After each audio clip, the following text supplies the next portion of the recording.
In this video, we're going to be looking at the basics of painting weights. Painting weights is an essential part of rigging and basically helps dictate or is the main process for dictating how the vertices on the mesh follow the joints and which joints that they follow. The weighting portion of it is specifically talking about every vertice can be affected by multiple joints. The question is which joint has the most weight. This is kind of an experimental process. You have to sort of play with different areas as you go in order to get the right look. And the only way to do that is just get in there, dive in, and start moving joints around, or controls, don't move the joints, and see the results of what happens as you paint. So let's go ahead and dive in. Currently, I still have a skin cage on here that I copied over from the Advanced Skeleton to get my initial rough weighting, which actually helps out a lot. It just takes a lot less time with the rough weighting already in place. And in some cases, it might be enough just with the rough weighting alone. But now that I'm done with that, I'm going to paint the weights. I don't need the skin cage anymore. I would save this file out just in case I need to go back to it. But I'm just going to go over here, and under cage, I'm going to choose delete. And it should get rid of all the additional layers I no longer need. While I'm painting weights, I don't really need to see the joints. The only advantage of seeing the joints here is if I click on them, I can see what they're called. So if I'm trying to figure out what joint is affecting what, I can click on it and see what it's supposed to be doing. I'm going to go ahead and hide the joints under Show and Joints. And now we're ready to begin painting weights. We don't need the Advanced Skeleton menu, so if you want to close this down while you're painting, that's fine. I'm going to leave it up because this is fine for me. The skin painting menu is under the rigging section here, and you just need to go to Skin, Paint Skin Weights option box. You do need the option box because that is where all the controls for the painting reside. To begin painting a mesh, you have to select it first. So I'm going to turn off the reference mode here so I can select the mesh. In this case, we're going to be focusing on the head. The head is pretty obviously bad. We can see the jaw is smearing down into the neck, and that it's we got the head coming through the hair. There's lots of issues happening right here.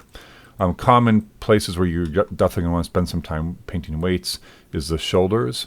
This actually isn't bad. Usually the shoulders are much, much worse than this, but there's still some things we could clean up there. The fingers are another common place where you have mesh sliding between different fingers. So you can see here that, especially when the fingers are close to each other like this, you can see that it's dragging mesh from another part of the hand.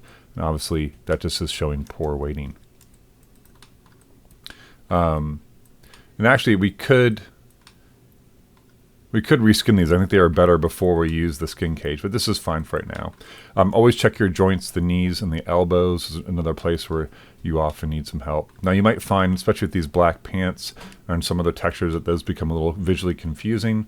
You might want to go into shading and choose use default material to go to the gray shaded mode. This will help you kind of see distortions without the confusion of the textures. All right, so I'm going to grab that face. We'll grab my last tool, which was the paint skin weights tool, and we can go to town. If you're familiar with Maya's sculpting tools, this one works pretty much the same way. If you're not, though, I'm going to walk you through really quick what the different tools are. So at the very top of this menu, we have a selection of joints. These are all the joints that currently are affecting this mesh. If you click on the name, it'll show you the weighting for that particular joint. And obviously for each joint, it's a little bit different. White indicates an area that's being affected by that joint. So the neck part 2, which is the highest neck joint before the head joint, is affecting all these areas in the cheeks, which is why they're smearing. White means full effect. Black means no effect. Gray means something in the middle. And we can paint that effect. So going in here and choosing what areas are affected, these areas are now affected. This will, of course, be a much worse situation than I had before, but let's just look at it. You can start to see now the face is smearing back as the neck pulls that back into place.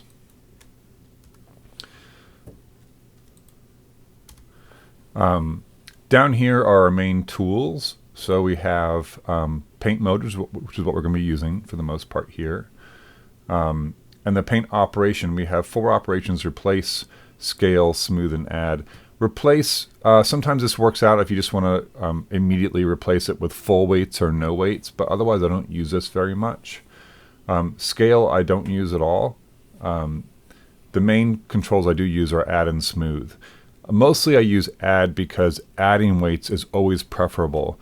If you subtract weights from an area, like if I were to try to remove weights from here, it doesn't know where to put them and often puts them all over the place. So you might suddenly find that your toes are now affecting your face. And obviously that's not something we're looking for. I'm going to go back and undo that part I did before. So in general, as a rule, you want to be adding weight to a joint, not subtracting it. If you want to get rid of weight from, say, the head, instead of subtracting it, select the joint you actually want it to go to and add it to that joint. And that's how you want to work. It's a little bit unintuitive, but once you get used to it, it's not too bad. Smooth is a great function too. Smooth allows us to actually smooth the transitions between areas of black and white, which is often what we do want for weighting. You can also just hold in shift and it'll switch over to the smooth function. Down here, under these settings right here, we can choose our value. In general, I choose a full value of 1, meaning full weighted, or 0, no weight, and not much in between. And because we're trying to add weight most of the time, it's generally on 1. Opacity allows us to choose the strength of that weighting. So 1 is a lot, but if you know you're just going to flood an area with weight, that can be helpful. But a lot of times I have this down low so I can gently paint in weight a bit at a time and control it better. There is a flood function, so if I put this on 1 and value at 1 and then hit flood, it will flood the entire surface that you have selected with that 1 weight setting. Now, as you're going, you do want to save often. I do find that you can get some weird bugs while painting weights, and in fact, you just missed one. When I undid the flood, it ripped out the face and then froze Maya and crashed. So it's good to save quite a bit. So if you do something that you like and you're happy with it, go ahead and save. Don't be afraid to be a little paranoid. I do find also, for whatever reason, the flood function tends to be a little bit more buggy. I don't know why. I haven't experienced this before. It could actually just be this mesh. So I don't usually have this many issues with it. I've had a number with this mesh for some reason. I should also mention, in case I forget, that under the paint skin weights, there's also a mirror skin weights tool, which allows you to mirror weights from one side to the other. You can choose which axes. In this case, we'd be mirroring across the, looks like the YZ axis. And you can choose from positive to negative or negative to positive on this checkbox there. So ultimately, you technically only need to paint on one side. I tend to paint all over just because when I'm doing something like the head, because I actually need to see how it looks as I go. But shoulders, knees, legs, all those things that you can flip over just saves you time. All right. Last thing that you need to know, I guess 2 more things you need to know. With the brush, if you hold in the B key and drag, you can change the radius of the brush as you see fit. We have it right now in kind of this medium soft brush, but often you're going to want to go for the softer brush here to give more of a gradient between areas.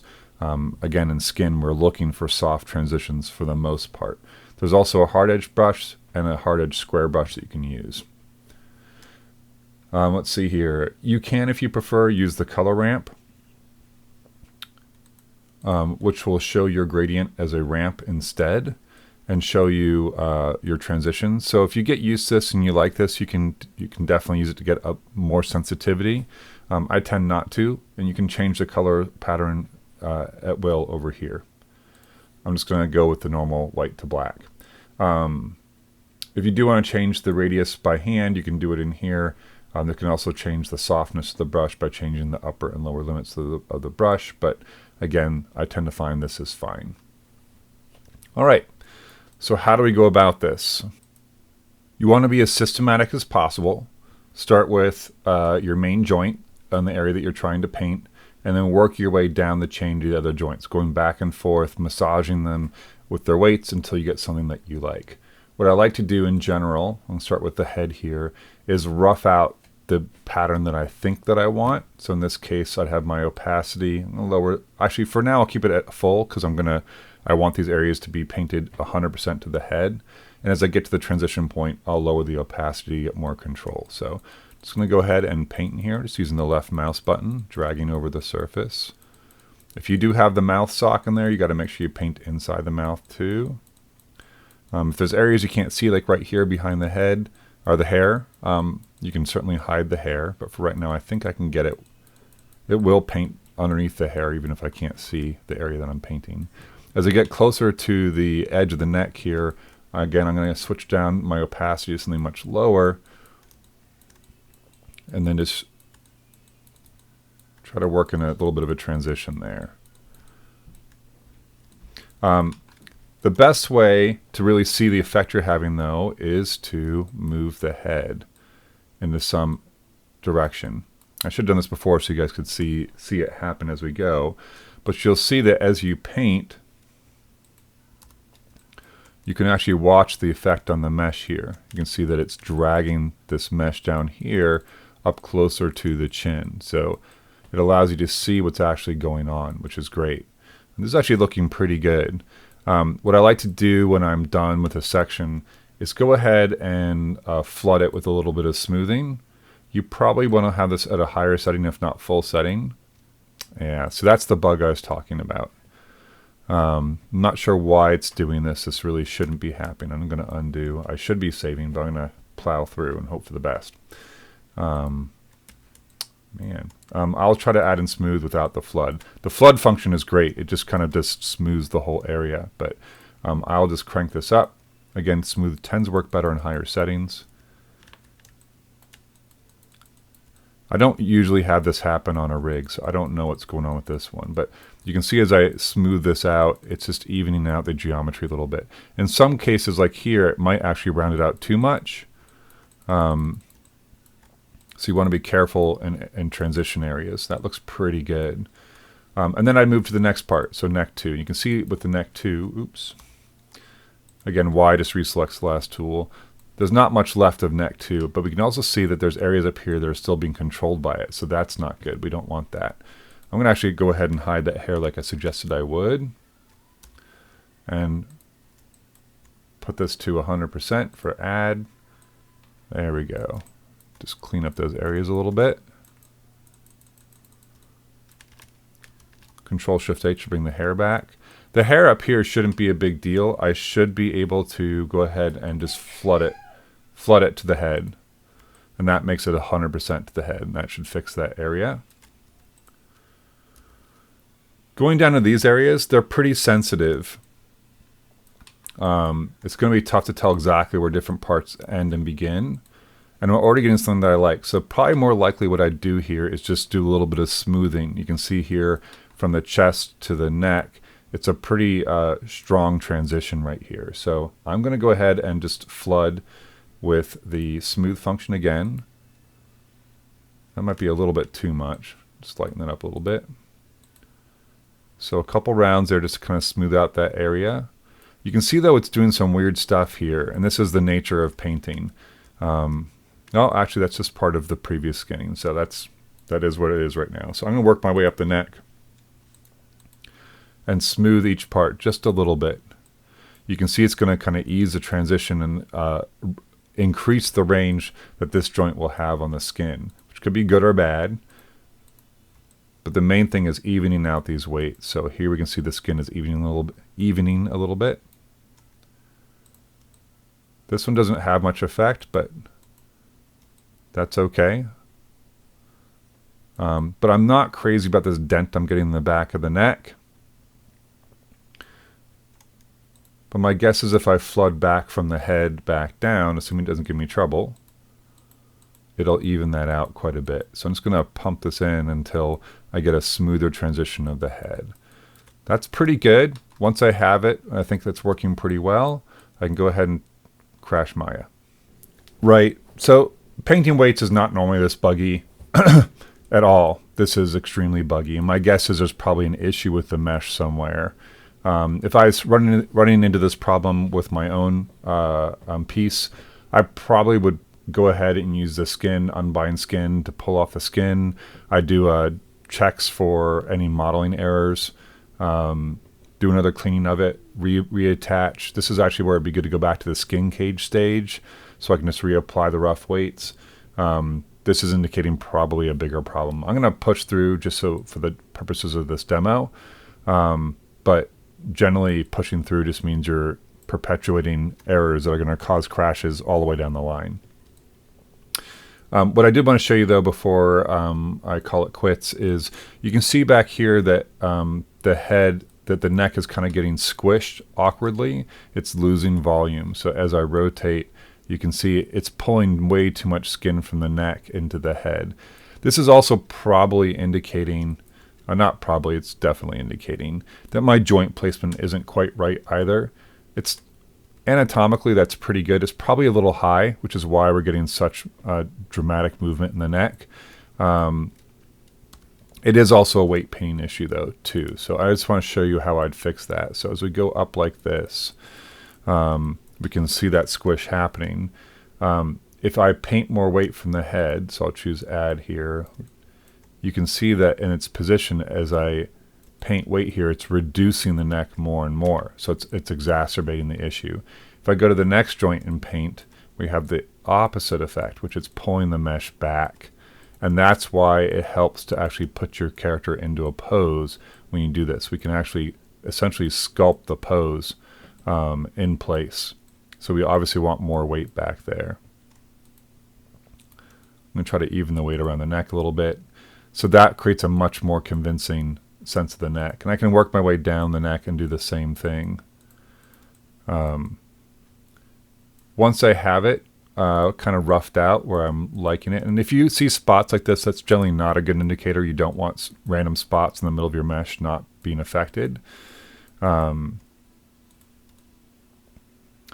Here, this could be the weighting, uneven weighting here is probably because of some of the shoulder weighting as well. So we're encountering other areas. But once I have this working pretty well, what I want to do is go through, choose that smooth function and flood. Again, if you're getting problems with this, you're getting bugs, you might want to just paint the smooth, but flooding so much faster. I just went ahead and saved just in case this crashes again, but I'm going to choose smooth. I'm going to flood it. What this does is it'll just kind of even out the weights in this area. And if I work my way up the neck, it'll even out, or should even out the whole space and give me much better weighting.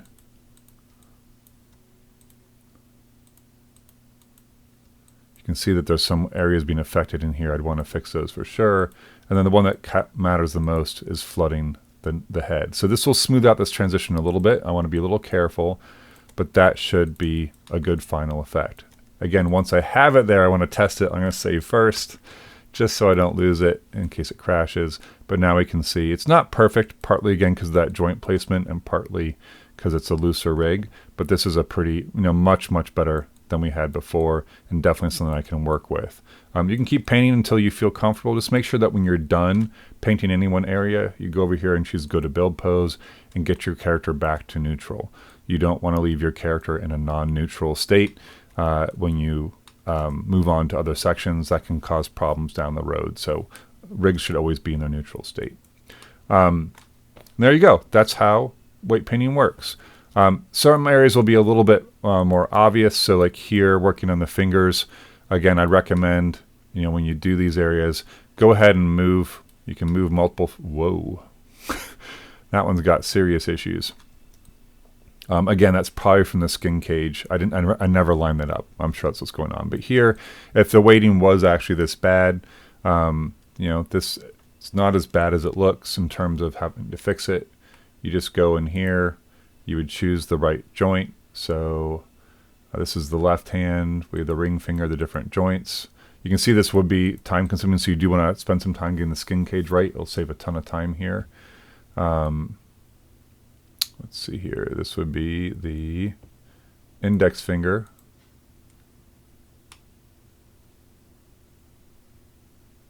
And actually here what we want to do is add this weight back to this finger, which of course is the middle finger, I'm assuming. There we go. So all you need to do here is choose add, get your, in this case, I'm just going to pull the opacity all the way up, and you can just paint. You always want to paint towards the vertices, and that will get the fingers back where they're supposed to be. I have to go through each finger, obviously, but if you did your skin cage right, you probably won't have this issue, and if your fingers are spread in the initial model, you also won't have this issue. All right, there you go. Hopefully that gives you a good sense of what to do. Just work systematically through the body. I wouldn't recommend jumping all over the place. Work your way through it. And I guess actually one more thing which I should point out. Let's see here. Let's go back to the head. If you did finish painting an area and you're happy with it, you can consider hitting the lock button here, and it will lock the weights for that particular joint. So anything, any vertice that head affects will now be locked and can't be changed, or at least the amount of weight on it for the head can't be changed. And you could lock all these, except for, of course, if you lock the chest. We haven't painted the chest area yet, so usually you only lock the extremities, work your way to the next area. Once this area is locked down, you can lock them down too, or keep working your way down the body. We're going to fix a lot of these issues by adding the, where is it? The Delta Mush we talked about in class. So the Delta Mush will smooth these things out, but the closer your weighting is to perfect, the better that Delta Mush is going to look.